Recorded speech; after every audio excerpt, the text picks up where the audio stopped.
without a simultaneous loss of several of its columns at key locations within the building. Myth, World Trade Center Building 7 was fully engulfed in fire. Well, these are the fires that are blamed for the cause of the destruction of this building. In fact, we have isolated pockets of fire, as you can see, on the 12th floor, particularly where the cause, the start, the initiation of this collapse is said to have begun. We have some fairly suspicious fires which gutted the 2 floors of the Securities and Exchange Commission, which lost thousands of files related to hundreds of cases it was actively pursuing against Wall Street companies like Enron and WorldCom. So a real investigation is what's required here.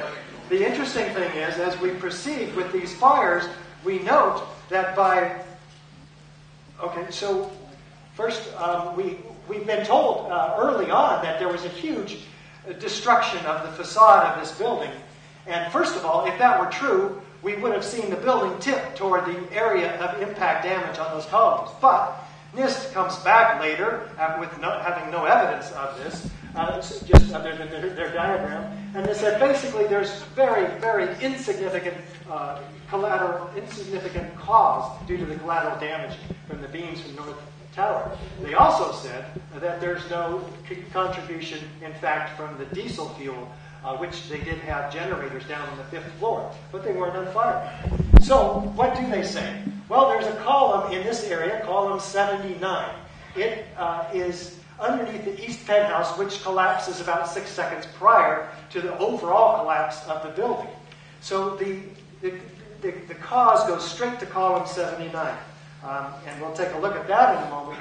But first we have the fires out. The fires have gone out an hour before the collapse of this building. That in and of itself pulls the rug out from underneath the official story. We'll mention that in just a moment. Here are the beams at column 79 on or near that floor. These are long span beams. They're about 50 feet long, so they shouldn't be expanding. Nevertheless, NIST comes up with a new phenomenon, they call it, thermal expansion. These beams expanded, and what did they do? They pushed this girder off of its seat on this column 79. When that happened, theoretically, which never should have happened because there's shear studs holding this particular girder up into the concrete floor above, it collapses at this floor 13 onto 12, 12 onto 10 for 9 floors, leaving this massive column which weighs 1,151 pounds per foot, unbraced. So finally it buckles, and this starts an internal cascading failure which transfers laterally and vertically throughout the entire inside of the building. Now we're going to have a structural engineer up here in a moment to talk about his perspective about that. Myth, World Trade Center 7 fires were fueled by diesel fuel tanks stored in the building. When I first started looking into this, I read the Popular Mechanics debunking and all that, and they always talked about, and this is something firefighters they say all the time, they always talked about the diesel fuel tanks. They had generators in World Trade Center 7, they had over 24,000 gallons of diesel fuel in the building. Well, I always thought that contributed to the fire. And NIST themselves, actually, FEMA did investigation. There was a contractor that recovered almost all, actually it's been reported, all of the fuel. Even NIST themselves admits that there was only plus or minus 1,000 gallons of fuel ever burned up. They recovered all the rest. So in a nutshell, did it contribute to the collapse? Their answer themselves is no. So even NIST themselves say that fuel oil did not contribute. So that's a myth that's out there, but it's absolutely not true because everybody's investigated doesn't even say it contributed. Myth, fire does this to buildings all the time. Well, in fact, we have, as I mentioned, over 100 fires, very, very hot, large, and long-lasting fires that have never brought down these steel frame high-rise, including one that burned 6 hours over 5 floors in New York, 3.5 hours over 5 floors in LA, and 18 hours over 8 floors in Philadelphia. Surely, if there was any World Trade Center building to collapse due to fire, it would be this one, World Trade Center 5, fully engulfed in flames. Did it collapse? No, but I'm sure this one would. In February of '09 in Beijing, fully engulfed, this building, over 44 stories. I know for a fact that this one collapsed. I'm wrong. It didn't collapse. No steel frame high-rise has ever collapsed in history. Myth. NIST computer models show how normal office fires destroyed WTC-7. Let's take a look at those computer models. In fact, here is the effort that NIST has to prove to us, the unaware public, that this building surely must have collapsed due to fire. Well, what do we see? First of all, the model is crumbling in on itself. It bears no resemblance to the straight-down symmetrical collapse that the videos record. That's a huge problem in and of itself. They can't even get their own animated models to reflect reality. Also, what we see relative to the release of these connections in their computer model, over 400 per second are releasing in the 6.5 second collapse of this building. There's another problem. The whole thing stops after 3 seconds. This is about half speed here. So why won't they show us the complete collapse of this building? They spent 6 years on this computer model. Surely they could show us the last 3 seconds. It would completely disintegrate. And it would have massive bulging, like their computer model shows, massive indentation on this steel frame moment-resisting perimeter, which would be, in any internal cascading failure, would be pulling and pushing and warping the perimeter. But we have none of that in what looks a whole lot more, like a classic controlled demolition. Myth. Free fall acceleration is normal in skyscraper collapses. How fast does this building come down? Let's listen to David Chandler. Use the magnifying glass to place markers in the corner of the building on each frame.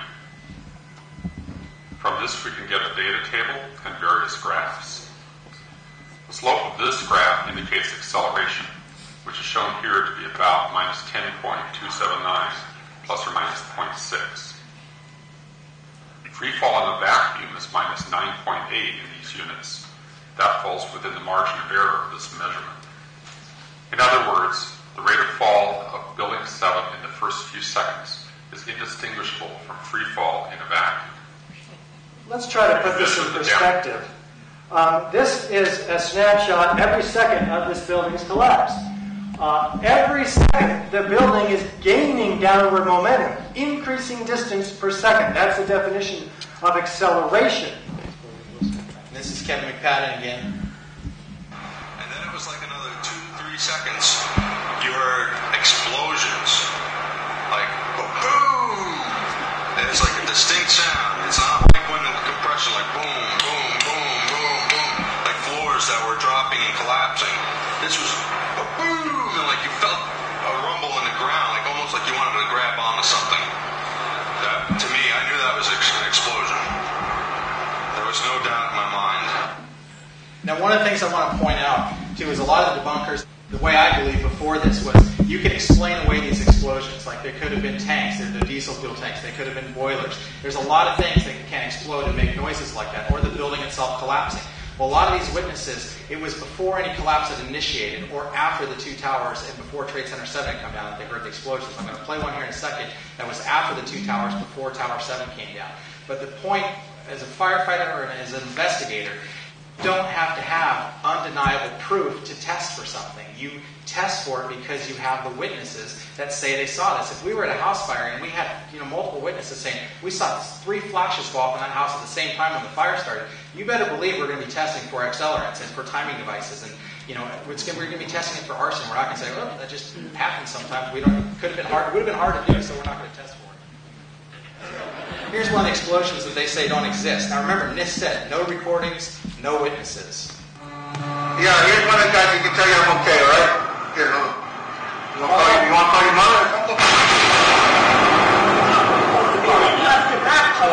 Now they said there was no noise. Maybe they. This is the afternoon of 9/11. Myth. The firefighters do not report explosions. And that's another one that I believed, but more than 118 firefighters and witnessed sounds and flashes of explosions. And originally the 9/11 Commission basically brought firefighters in, let them testify, but they never published what they said. So it was on the order of the City Fire Commissioner, Thomas von Essen. He kept pushing for this, and he said to preserve those accounts before they become reshaped by a collective memory. So here's the actual radio transmissions from Fdny firefighters.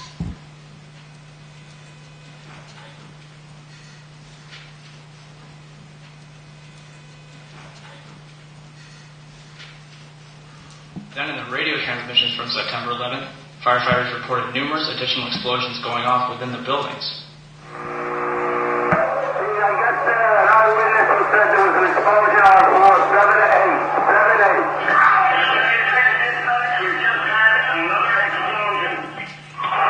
Because of the secondary explosion. We've got numerous people covered with dust from the secondary explosion. There was another explosion on the tower, 1013, there was two, and there's a further explosion, and what appears to be a complete collapse surrounding the entire area. First of all, in the secondary explosion and tower. So that's pretty clear. Lots of reports of secondary explosions. I mean, there's 118 of them, plus more have come out too since those original reports. So we have to look again. Was there a reason to test for those explosives? And again, the manual now, 18.15, analyze fuel source. And we're going to get into what's next. What you're going to see is some melted steel and concrete. And one of the things it says, basically all available fuel sources should be considered and eliminated until one fuel can be identified as meeting all the physical damage. And then chemical analysis of debris, soil air samples can be helpful in identifying that explosives are liquid fuels, gas, blah, blah, blah. Exotic accelerants, this is the big one. So thermite mixtures. When you have melted steel or concrete, manual 19.2.4, thermite mixtures also produce exceedingly hot fires. Such accelerants generally leave residues that may be visually or chemically identifiable. When you have, and it says, indicators of exotic accelerants include an exceedingly rapid rate of fire growth, which we have, and that can be explained by jet fuel, brilliant flares, and melted steel or concrete. And now we're going to get into that. Myth. Thermite doesn't cut steel. Well, Sean Sender says, well, you need 100 pounds of thermite. Well, who cares how many pounds of thermite it might take? In addition, we have some very special thermite, as you'll see in the evidence in the World Trade Center. Super thermite. It's made with gel explosives. Very fine particles of aluminum powder and iron oxide. They can be cast into shape, in fact, into devices like this. Cutter charges designed specifically for thermite, patented in 1999, ejects molten iron, the byproduct of thermite, through the device, through the structural steel in just milliseconds. Myth. There would be miles of detonation cord. Well, this is the modern age. We have radio-controlled explosive detonation devices, and this, of course, can be remotely controlled from computers off-site. Myth. There would be cutter charge casings left behind in the debris. This particular device, patented back in 1984, is itself made of consolidated thermite. The only evidence left behind in the debris pile would be molten iron, the byproduct of thermite. Sol gels, of course, would leave behind an additional gas in the air, 1,3-diphenyl propane. So this should be looked for when they're looking for accelerants.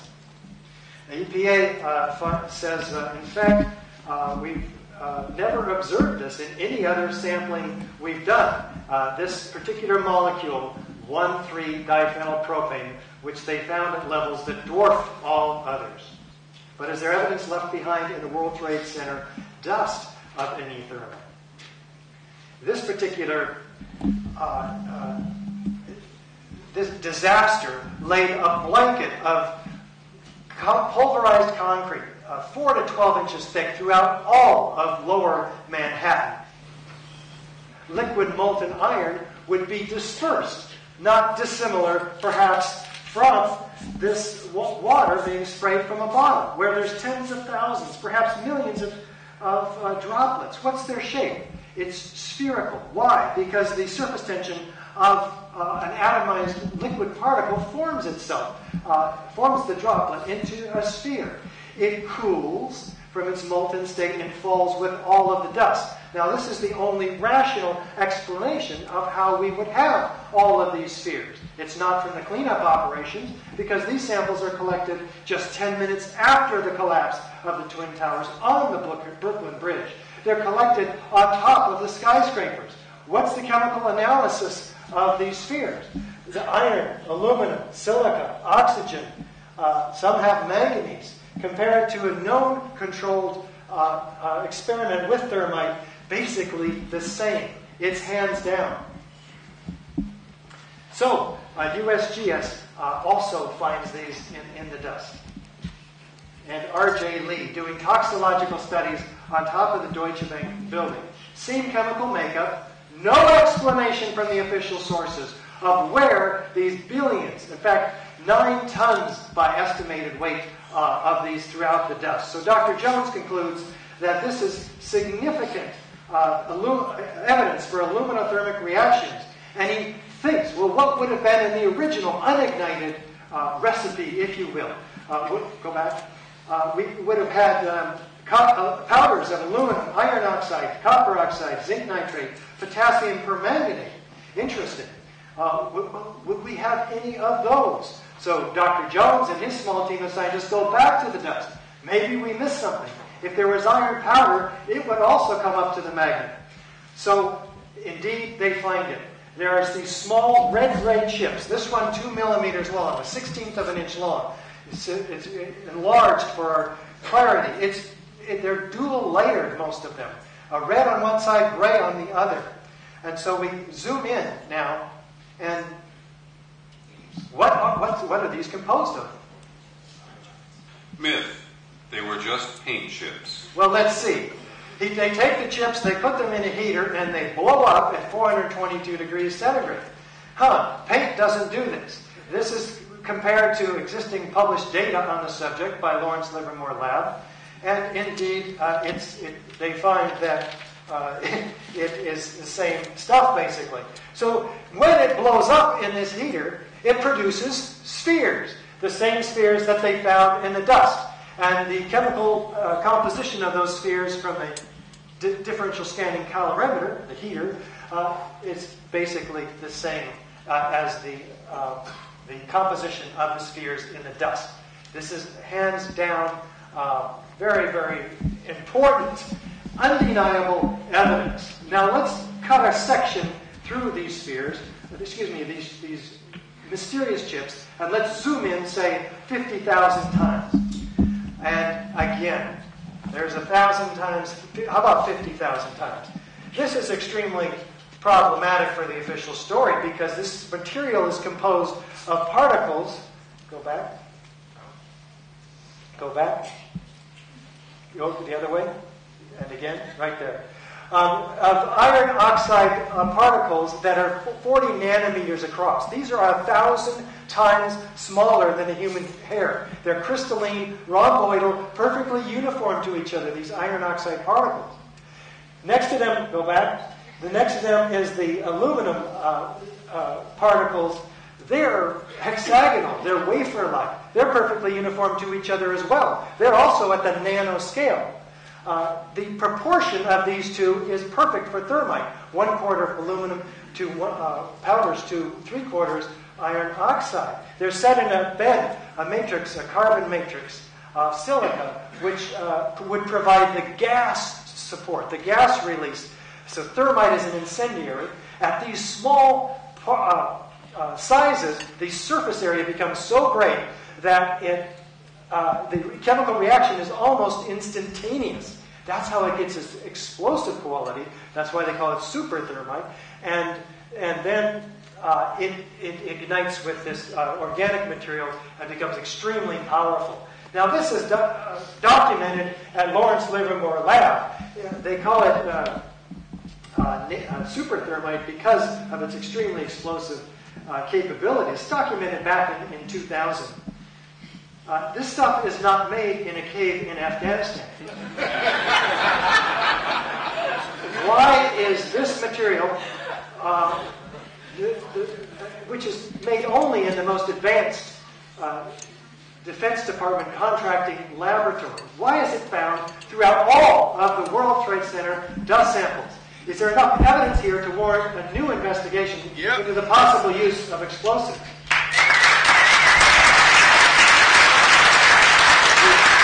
The spears are associated with the chips. It's not like they came from different sources, partially ignited chips. Now, this is all documented very well in a 25-page peer-reviewed paper in the Open Chemical Physics Journal, Bentham Open. This is quite a problem for the official story. It's been peer-reviewed and published now for a year. It stands uncontested. There are those saying, it's paint chips, it's paint chips. They're not paint chips, okay? And nobody has challenged this in the scientific literature. So given all of this evidence we just looked at, Dr. Jones and his small team of scientists find this compelling evidence that thermite reaction compounds were deliberately placed in both World Trade Center towers and Building 7. At this time, I would like to introduce to you a very special guest for us, Mr. Tom Sullivan. Tom worked for Controlled Demolition Incorporated, the top-rated explosive demolition firm in the world.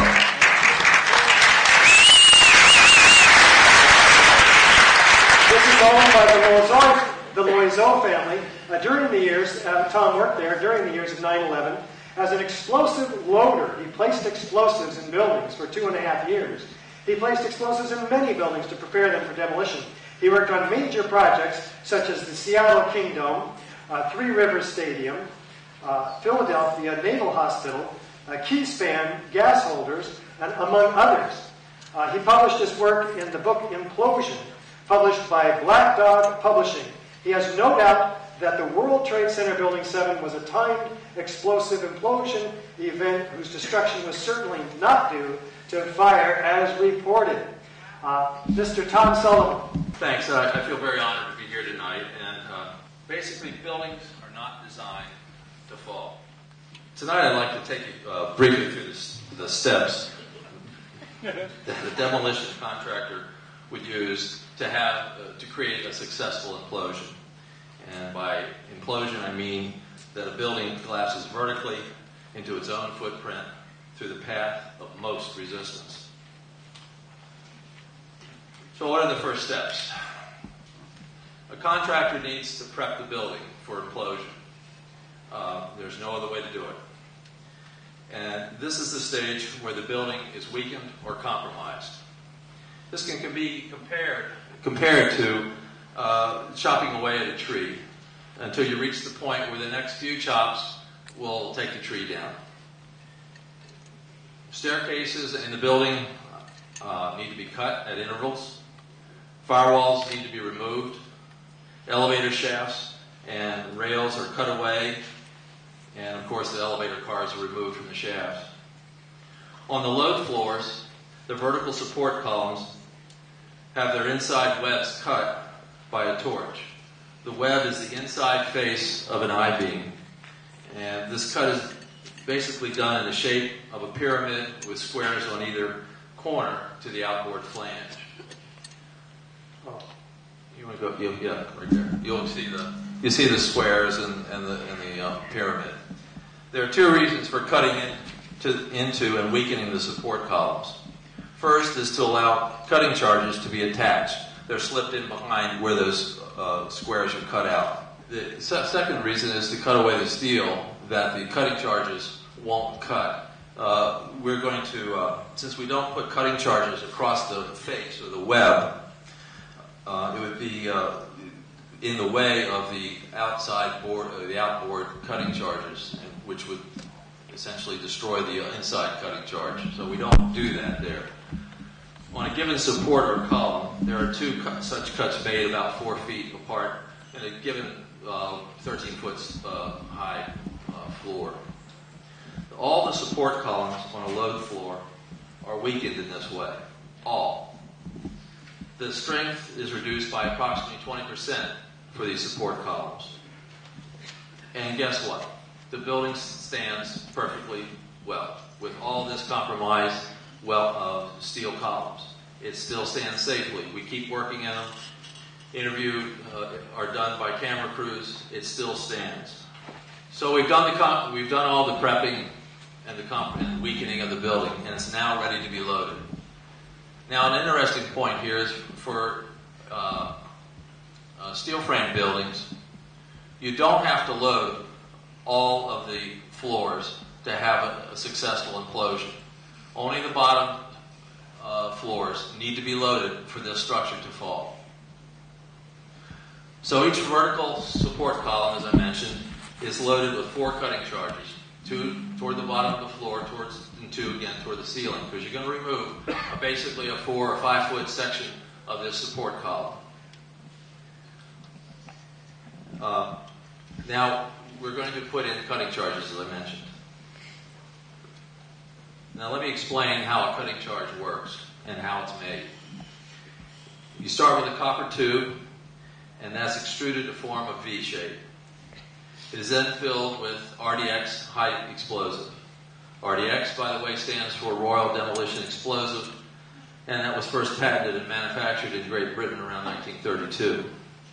Another name for RDX is C4, which is used extensively by the military. This copper tube, filled with RDX, is supplied in a variety of diameters and lengths, depending on what the job is going to be done at hand. It is attached to both the flat outboard faces of the beam with large rubber bands and rubber standoffs. The charge works by the initiation of a blasting cap that is attached to the copper tube. The explosion of the RDX forces the copper ahead and through the steel, and the V shape helps to focus this explosive force. The copper that's being forced ahead becomes a cutting plasma, and you can see this residue of copper on a cut steel beam that's been cut with a cutting charge. When the cutting charge is initiated and essentially exploded, there is nothing left of that cutting charge. The copper is expended. The RDX, of course, is gone. The cutting charge is essentially missing. It's done its job. It's consumed by the explosion. Now, there's another kind of cutting charge, which Richard had mentioned, which we didn't use in CDI, but that doesn't work by explosion. That works by thermal or heating, and that's a thermite-based cutting charge. Now we have these charges, and they have blasting caps which are attached toward the end, and they have delays which are handled in milliseconds.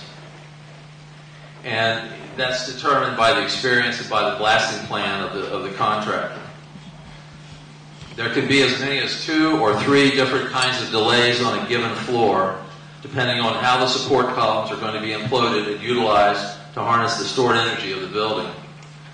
Detonation cord, simply called det cord or primate cord, is used to link all the charges together on each of the floors, and they are then tied together into a junction at the base of the building. You can think of det cord as a long, slender bomb that explodes at the rate of 24,000 feet per second. On implosion day, an electric cap is placed against this junction of det cord coming out of the building, and long leads are placed on the electric cap and then led to a blasting machine. Now, what happens next? The blasting machine is attached and the button is pushed. There is no single massive blast, but rather, as you've heard testimony tonight, just like that, there are waves of smaller blasts as the supporting columns on the loaded floors are progressively destroyed. Collateral damage, such as window breakage in surrounding buildings, is routinely eliminated by careful placement of the charges and the amount and type of charge used.